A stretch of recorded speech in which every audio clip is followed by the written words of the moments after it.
kailangan pa namin magbanat ng buto para dun sa papinising sa loob ng bahay, yung gamit sa loob ng bahay, wala sa kasama niya sa budget. Baga yung budget para lang maporma yung bahay. Right position.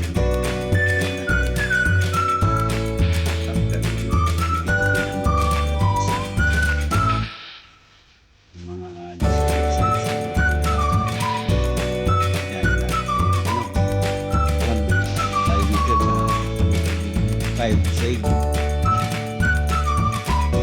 sa dati ito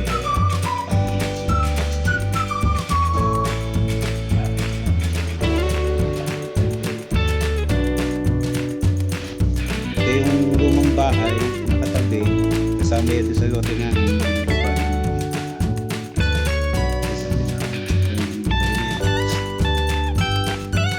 para makita kung paano yung sa gano'n pa kadami kahit ang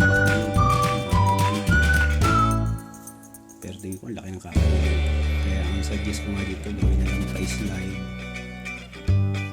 kasi magmula yan doon sa harapan ng bahay wala na siyang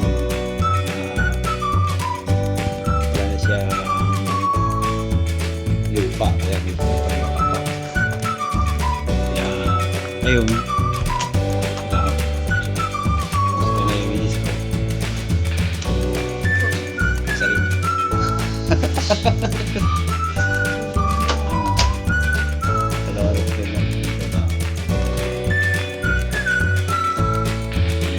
may ano siya may part time sabad din yun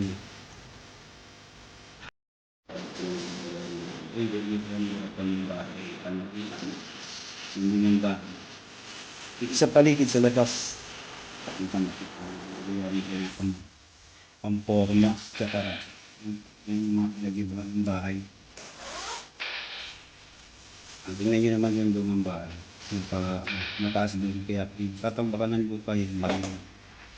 Yung kakainin. Mas magandang mag-iba na muna siya.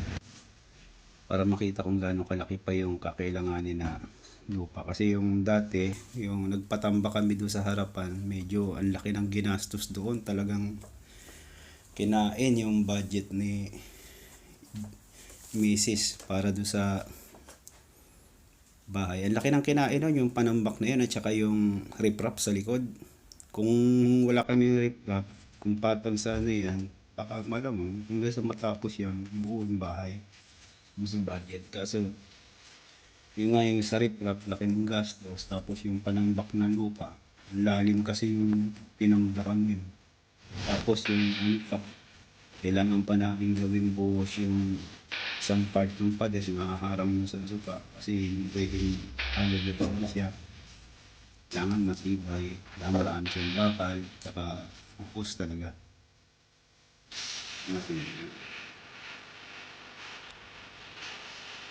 ito yung patuloy ka ito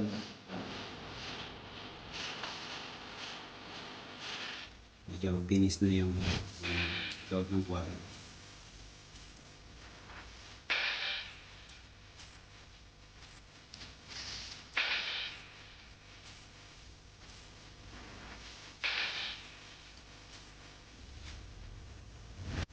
Nakausap na nga rin pala ng miss ko nung panahon na yan, yung electrician na pwede na siyang mag-install ng mga wirings.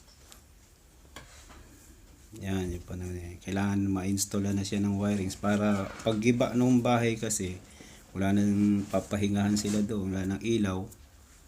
Kailangan mailipat na dito sa loob ng bahay. Ayan. Ayan, medyo may palitada na yung loob ng banyo. Tsaka yung sa kusina, may finishing na rin. Kusina yun? Oo nga. Ang hirap magawa ng bahay, magastos. Talagang tudugo talaga ang madugo talaga. Yun na, yan. may masisilip pa na medyo nagkaroon ng problema, may mali, hindi sunod yung plano. Gusto na namin na pagbayarin yung foreman kawawa naman din. Kaso yung mga mali din kasi siya nagawa Hindi niya nasunod yung plano, hindi niya nabasa. Yun, kita niyo yung pinapatsi-patsihan na yun. Mali yun nagkaroon ng uka doon. Kasi nga mali yung sukat ng banyo.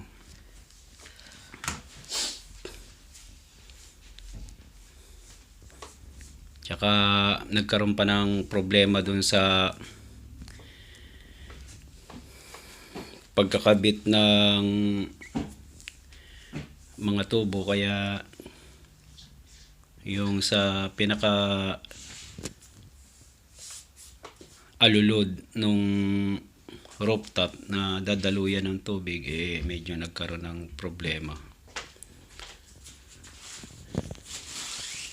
Kasi wala din sa plano yung yung ilagay yung tubo sa loob ng poste, kasi nga mali nga yun, dapat sa labas lang yung mga alulod. Naisama sa buhos, kaya yung gagawang remedyo. Mabuti na lang yung mga poste na yan, malalaki. Kaya hindi ka masyadong mag-aalala. Kaya lang yung gastos na nasayang, ipaparibahan ng tubig yun. Problem talaga.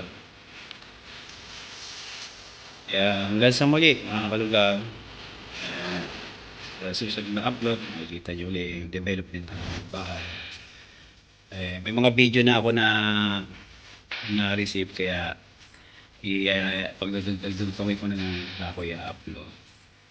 Alright, maraming salamat sa inyo. Hindi yung pagsubaybay kay Job Lar TV. Bye-bye!